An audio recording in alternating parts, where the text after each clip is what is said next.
Seymour sat with me on the overstuffed couches that were in the reception area of the LaRouche Hotel. There was no one around. All of the help had gone home hours before, and the seniors were dreaming about everything that had transpired in 80-plus years of life. Seymour explained that what he was about to tell me had been told him by Deirdre in little snippets over the last 15 years.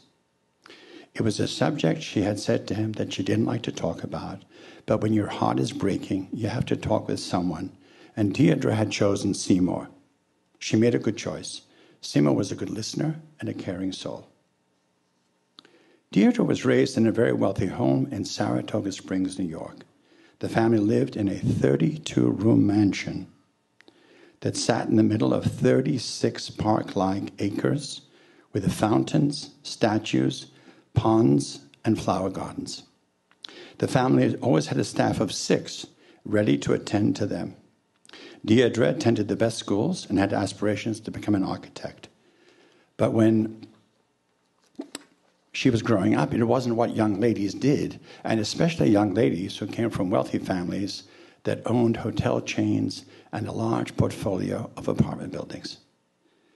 Deirdre's father did business with the Childers family, and hence when the Childers horse, First Place, won at a major race in Saratoga, her father had the occasion to introduce his wife Mary and his young daughter Deirdre to the Childers family and to their young and brash son, Quincy. The two of them took to each other as if they had been lifetime friends. Within a year, they were married, and for most of their marriage, they got along harmoniously. A regular cause of friction, however, was their 2 boys, Seamus and Patrick. Quincy would often say that there must have been some terrible criminals in his family's history to warrant him being punished with 2 sons who were such parasites. Deirdre had tried to act as a buffer against her husband's condemnations, but she knew full well that there were significant character flaws in her 2 sons.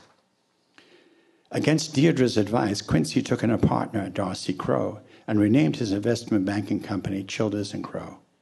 They did very well for a long time, then something bad happened. Deirdre wouldn't tell Seymour specifically what it was, but there had been some sort of crisis, and it had to do with the partner, Crowe. Childers promised that he would make good on every last penny that was lost and that was owed, and indeed he did that, but the embarrassment and humiliation was so profound that the crisis made him sick, very sick. And a week after he had paid back the last investor, they found him dead, with his head down on his desk.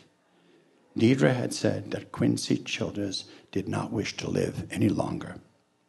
In his will, Quincy had been very specific about leaving full ownership and control to his wife. But Seamus, one son, and Patrick, the other son, claimed that Darcy Crowe, the remaining partner, would only work with them, and it was too much for Mom to own a business. They insisted that Deirdre sell her shares to them, and that they were in the best position to fairly value their mother's stock and establish a correct selling price. Under unrelenting pressure, Deirdre reluctantly agreed and sold full ownership of her shares in Childers & Crowe to her 2 sons. 2 aspects of the transaction proved troubling to Deirdre. One was that her accounting firm's position was that their purchase price was less than half of the real value of the company. And the second concern was that they never paid her even 1 penny. Not 1 penny, ever. When Deirdre had inquired as to why she had not received any money, they had always explained that money was tight, but she would receive a big check next month for sure. But it never came. Deirdre turned her attention to several important charities: Literacy for America, Our Recovering Soldiers, and Victims of Natural Disasters. Deirdre knew how to put on elegant and lavish dinners, and she enjoyed hosting fundraising events at the beautiful 32-room mansion which she had inherited from her parents and had been in her family for 3 generations. Needless to say, the house was very valuable, easily more than $10 million, and Seamus and Patrick said they'd begun to realize that the grand house and all of the acreage was too much for Mom. Too much for her to manage, too much responsibility, and too many headaches for a woman of her age. They wanted her to sell the house, find a comfortable ranch where everything was on the same floor and easily within reach. They repeatedly vowed that they only wanted what was good for their mother. Deirdre strongly disagreed. She loved her home, used it actively in her philanthropic work, which was her whole life, and the house was actually climbing in value.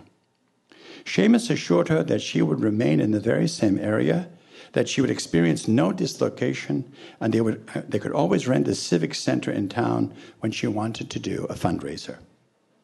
The boys worked on her for a year and put the house up for sale without her knowledge. When a local university expressed interest in buying the home and its lush acreage, the boys characterized her resistance as being somehow selfish, narcissistic, and not wishing to help higher education in the state of New York. Terrible. Finally, Deirdre yielded to Seamus and Patrick. After all, they only wanted what was good for her. Or so they said. She was getting along in years, and the purchase price of $13 million would allow her to buy any property she wanted. Deirdre planned to stay with her good friend Giselle Westerling until she could find something that would feel like home. 1 month before the university was to take possession of her family's home, Patrick and his wife, Nona, invited Deirdre out for lunch. Deirdre was pleasantly surprised, as this rarely happened. After a cup of corn soup and a tuna fish sandwich, the two of them happily announced that they had a surprise for Deirdre. Refusing to answer her questions, they took her for a ride of some 23 miles to the town of Hickman's Mine, where copper had been actively mined years before. They arrived at 79 Knob Lane and pulled into the driveway of a small white ranch with red shutters and a for sale sign that was obstructed by the word sold. Surprise!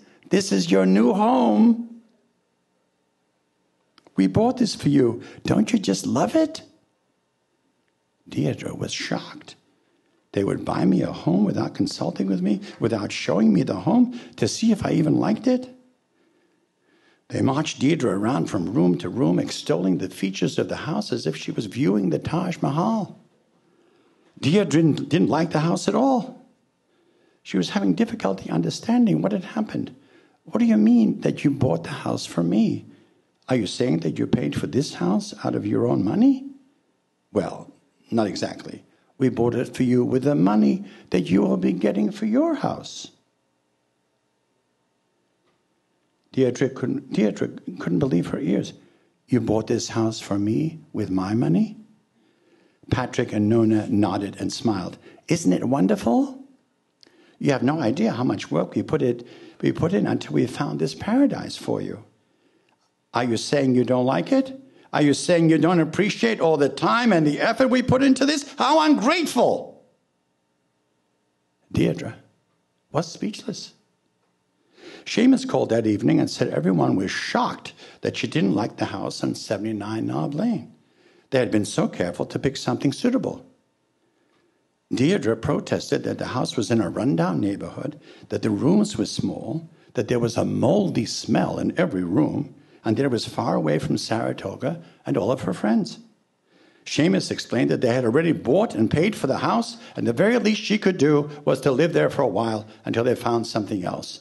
And this way, she would not be such a big burden to her newly widowed friend, Giselle Westerling.